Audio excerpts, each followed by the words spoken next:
Hi நமஸ்தே, நான் உங்க friend Jaya Srinivasan. Welcome to veggies recipe. இன்னைக்கு நம்ம வெஜ்ஜீஸ் ரெசிபி கிச்சன்ல உளுந்த யூஸ் பண்ணி ஒரு பாயசம் பண்ண போறோம். ரொம்ப ஹெல்தியான ஒரு பாயசம். பொதுவா பாயசம் அப்படின்னா ஒரு பூஜை இல்ல ஒரு ஃபெஸ்டிவல் டைப்ல தான் நம்ம பண்ணுவோம். ஆனா இந்த உளுந்து பாயசம் பொறுத்த வரைக்கும் ரெகுலராகவே ஒரு வாரத்துல ஒரு 2 நாள் கூட நம்ம பண்ணி கொடுக்கலாம். எல்லாருக்குமே அந்த கால்சியம் டெஃபிஷியன்சி அப்படிங்கிறது ரொம்ப அதிகமாவே இருக்கு, குழந்தைங்கள்ல இருந்து பெரியவங்க வரைக்கும். அப்போ இந்த உளுந்து உடம்புல சேர்த்துக்கிறது ரொம்ப நல்லது. சேர்த்துக்கிறதுக்கு இது ஒரு நல்ல வழியா இருக்கும் நமக்கு. இப்போ இந்த பாயசத்துல நம்ம வெல்லமும் சேர்க்கறதுனால நமக்கு அயனும் நமக்கு சேர்ந்துரும். உளுந்து ஸ்கின்னுக்கு, கண்ணுக்கு, ஹேருக்கு எல்லாம் கூட ரொம்ப நல்லது.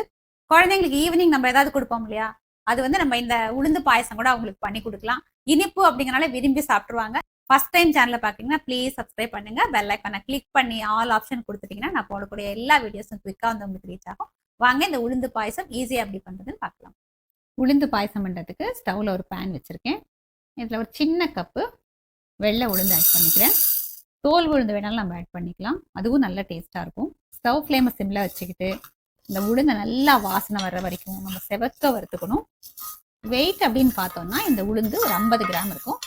இந்த பாயசம் 2லேருந்து 3 பேருக்கு தாராளமாக போதும். உங்களுக்கு எவ்வளோ பாயசம் தேவையோ அதுக்கு தகுந்த மாதிரி வறுத்துக்கலாம். வறுத்து அரைச்ச மாவை நீங்கள் ஸ்டோர் பண்ணி வச்சிட்டீங்கன்னா உங்களுக்கு தேவையான போது கூட இந்த பாயசம் பண்ணிக்கலாம். தோல் உளுந்தில் பண்ணிங்கன்னா இந்த பாயசம் இன்னும் கூட டேஸ்ட்டாக இருக்கும், இன்னும் கூட ஹெல்த்தியாக இருக்கும். இந்த அளவுக்கு செவந்ததும் இதில் 1 டீஸ்பூன் பச்சரிசி, ஒரு 10-15 வெந்தயம், எல்லாத்தையும் சேர்த்து நல்லா வறுத்துக்கணும். உளுந்து நல்லா வறுபடும் போது இந்த அரிசி, வெந்தயம் எல்லாமே நல்லா வறுபட்டுடும். பாருங்க, அரிசி, உளுந்து, வெந்தயம் எல்லாம் பர்ஃபெக்டாக வறுபட்டாச்சு. இந்த அளவுக்கு வறுத்துக்கணும். இந்த பருப்பு நல்லா சூடு ஆறுனதுக்கு அப்புறம் மிக்ஸி ஜாரில் போட்டு நல்லா ஃபைன் பவுடராக நம்ம அரைச்சி எடுத்துக்கணும். ஒரு பவுலில் நம்ம உளுந்து அளந்தோம் இல்லையா, இந்த கப்பில் 1 கப்பு வெல்லமும் 1 கப்பு தண்ணியும் ஆட் பண்ணி இதை இந்த மாதிரி நல்லா கரைச்சி வச்சுக்கணும். நம்ம வறுத்த உளுந்தை பாருங்கள் நல்லா ஃபைன் பவுடராக நான் அரைச்சி எடுத்துக்கிட்டேன். நம்ம அரைச்ச மாவை ஒரு பவுலுக்கு மாற்றிக்கலாம். நம்ம உளுந்து எடுத்தோம் இல்லையா, அதே கப்பில் 1 கப்பு தண்ணி நம்ம இந்த உளுந்து பவுடரில் ஆட் பண்ணிக்கணும்.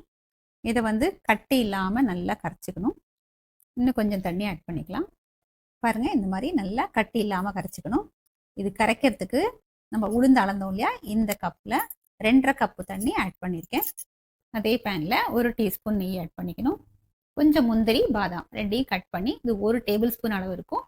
இதை போட்டு இந்த நெய்யில் நல்லா செவக்க வறுத்து எடுத்துக்கணும்.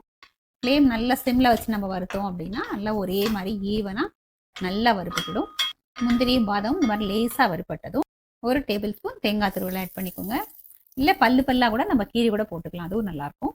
தேங்காய் வறுபடுறதுக்குள்ளே முந்திரி, பாதாம் எல்லாமே ஈவனாக ஒரே மாதிரி நல்லா சவக்க வறுபட்டுடும்.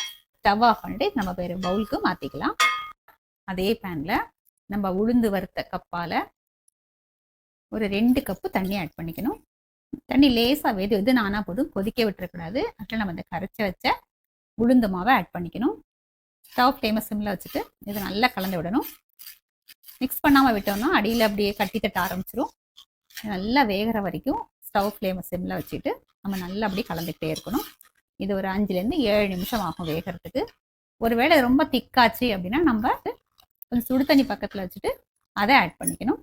இப்போ பாருங்கள், நல்லா திக்காக ஆரம்பிச்சாச்சு. நம்ம கொஞ்சம் ஹாட் வாட்டர் இதில் ஆட் பண்ணிக்கலாம். இது 1 கப் அளவு ஆட் பண்ணியிருக்கேன். திரும்பவும் நல்லா மிக்ஸ் பண்ணிப்போம். இது இன்னும் கொஞ்சம் நேரம் வேகணும். இது பாருங்கள், நல்லா வெந்திருக்கு. நமக்கு கலர் பார்த்தாலே தெரியுது, நல்லா வாசனையாகவும் இருக்குது. இந்த ஸ்டேஜில் 1 டேபிள் ஸ்பூன் தேங்காய் துருவல் ஆட் பண்ணிக்கோங்க.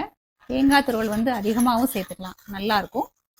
இப்போ நம்ம கரைச்சி வச்ச வெல்லத்தை டைரெக்டாக நம்ம வடிகட்டி சேர்த்துக்கலாம். எல்லாத்தையும் நல்லா மிக்ஸ் பண்ணிடுவோம். உங்களுக்கு ஸ்வீட் அதிகமாக வேணும்னா அதிகமாகவும் சேர்த்துக்கலாம்.